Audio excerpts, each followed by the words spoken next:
Hi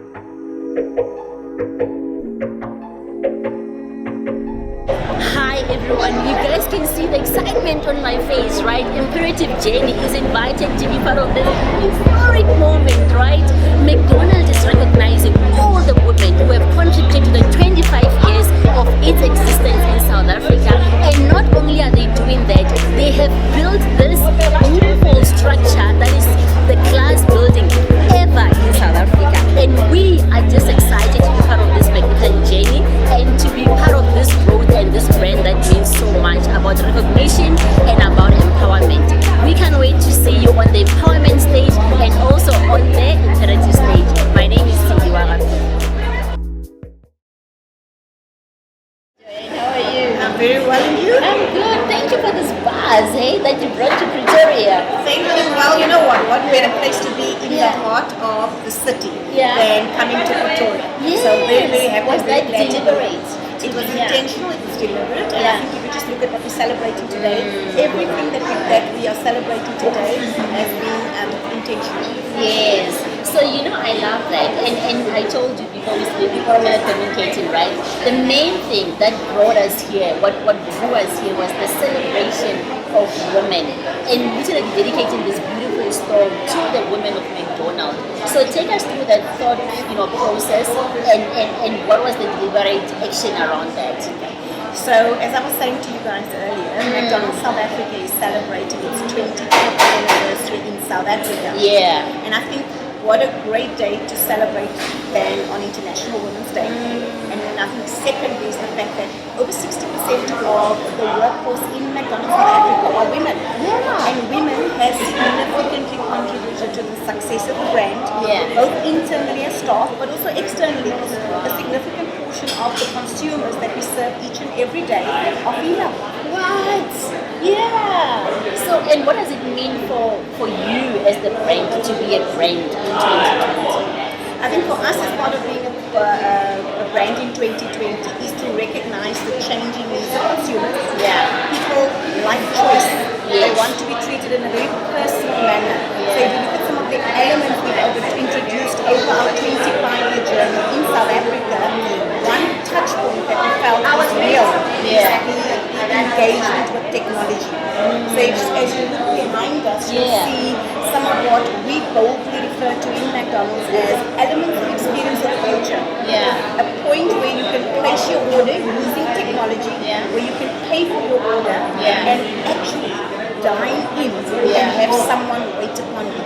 Wow. So those are some of the stuff that we see as being quite modernized, giving people choices, but more importantly, being very, very personal in our interaction. Okay, so we are in a very, some people call it a predicament, but I call it an interesting point, right? Interesting point in the sense that technology has made our life more convenient and more flexible, right? And also there's a bit of a panic around that, right? But where do you see that blend between humanity and technology? I think there's space for both. Yeah. I think years ago you questioned whether or not we should be using vehicles as a form of convenience. Yeah. But we sincerely believe that there's a place for both. I think just looking at the introduction of technology in McDonald's has required us to introduce new roles of employment. If you were to cast your mind back onto when we opened in South Africa in '95, nobody waited upon you. Nobody brought your food to you. You didn't have an option to be seated and waited upon. If you go into a lot of our modernized restaurants, we have a guest experience leader, somebody that will welcome you when you come in, that you can engage with personally before engaging with the technology that's available to you. Wow. And then also we're recognizing that people transcend at different paces. So you can still come into McDonald's, walk up to a counter and place your order there. So it's part of embracing a combination of different needs, different changing needs, but recognizing that consumers' pace of evolution might be different. I'm excited for the journey, and I'm really excited about the women being so central to the evolution of this journey. And I know from us, imperative to you, McDonald's, cheers to more and to the next 50 years in South Africa. Thank you very much, and happy International Women's Day. Thank you so much, and happy International Women's Day. Thank you very much. Thank you.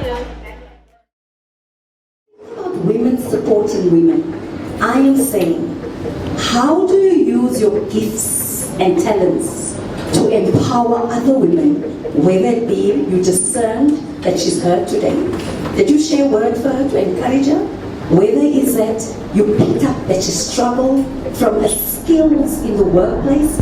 What did you do to say, how can you align her with someone, or how you can impact her?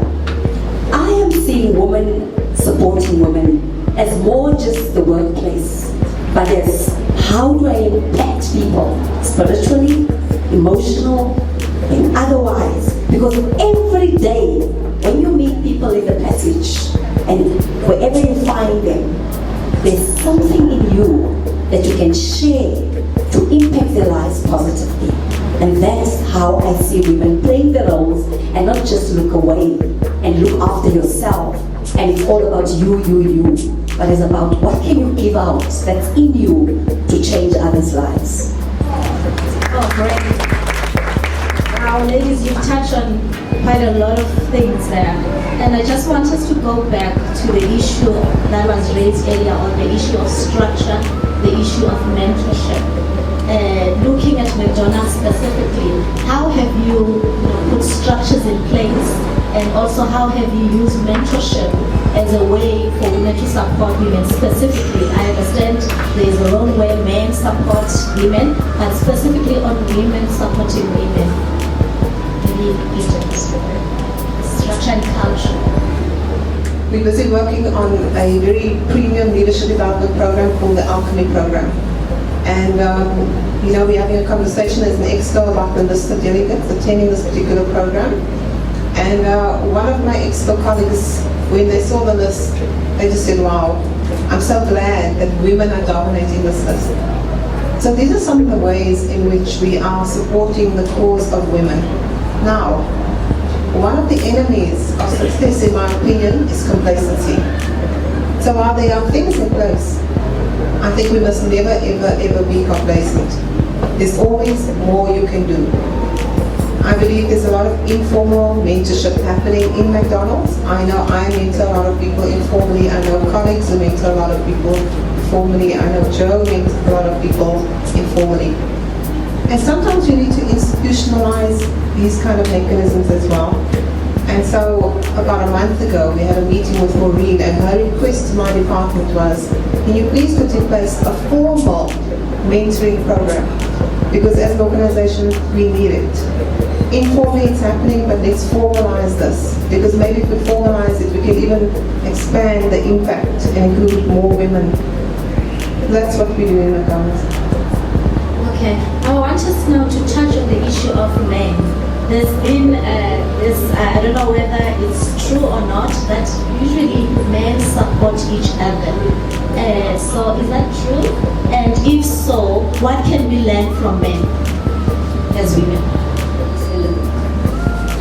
Women, I don't want us to repeat it over again. Women, yes, struggle to support each other. But men do it differently. Men can be at a golf game.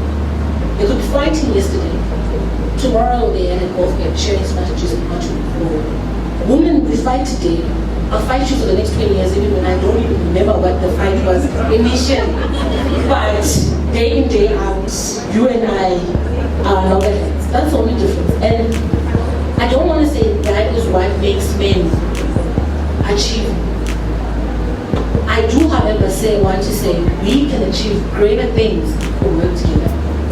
Awesome. So men actually have learned from us, because us as women, we are nurturing, we are caring, we are loving. And men.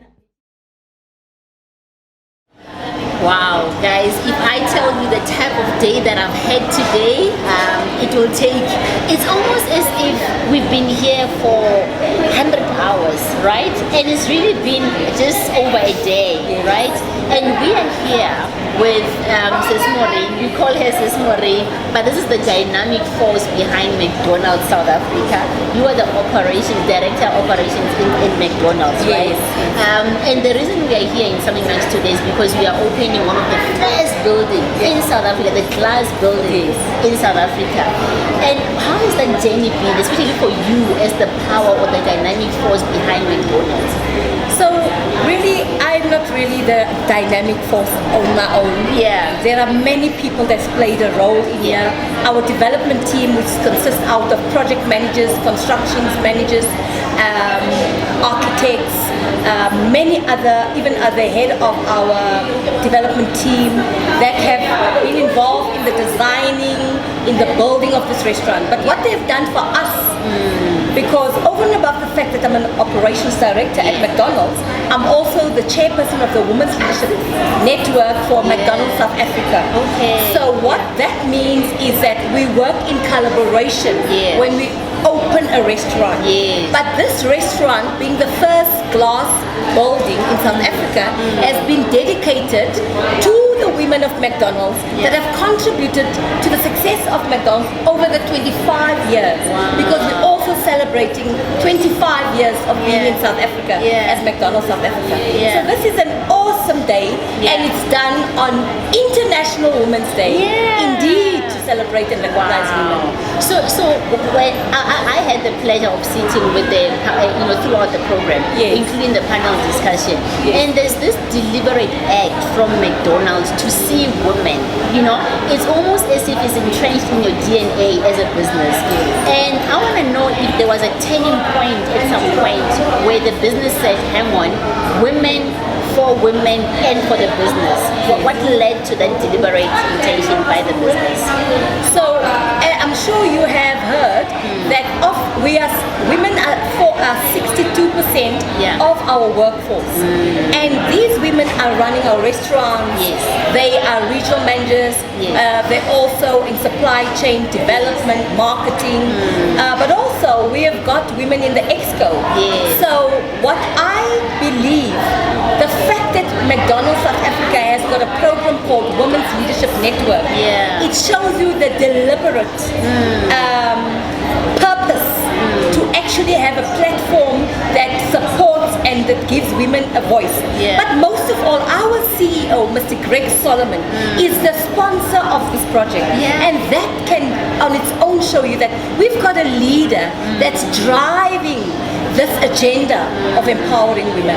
And this is such a pleasure to work with a forward-thinking leader like our CEO, Mr. Greg Solomon. Look, for me, I've attended many of events like this, and I'm not just saying it. Most of them seem so far-fetched, so high up there. And I'm like, okay, how does an ordinary woman begin to be part of that? And I like that part of the program, the Women Leadership Program that you are chairing, looks after the different pockets of the South African issues, including the gender-based violence issues. And I remember you and I were sharing the stories of what challenges the woman faces, including the McDonald's women, and you take such to heart, and you deal with it to heart. It's important that we understand that every woman, in fact, in South Africa that takes a public transport does not really feel safe. And therefore, what do we do for one another to support one another?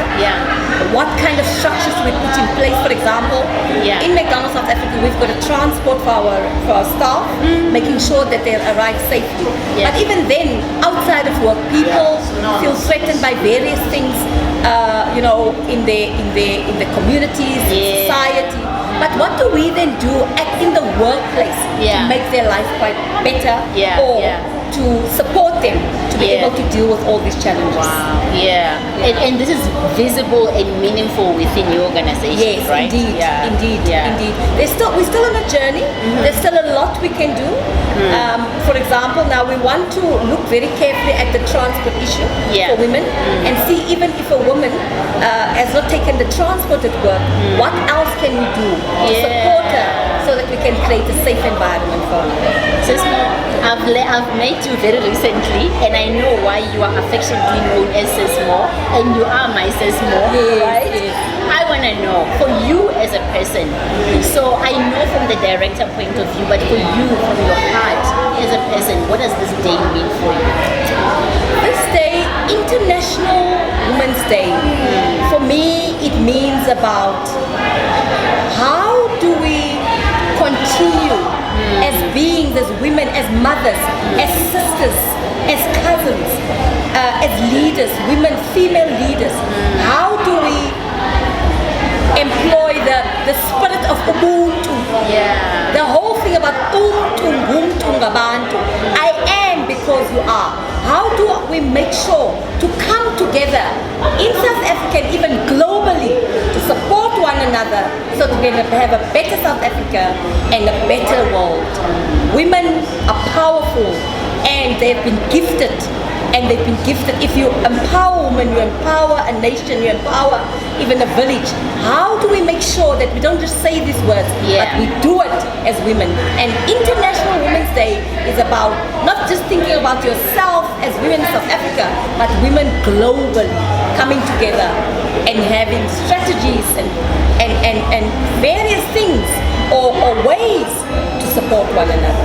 I thank you for having me because you have now supported me as a woman to be out there to share, you know, the deepest of my heart and to share our combined efforts of wanting to touch other women and change their lives. Wow. Thank you for your time. Thank you so much for your time. And Yes, really, you are the dynamic force. I've seen you. I see how you operate, and I know the influence that you have within the organization.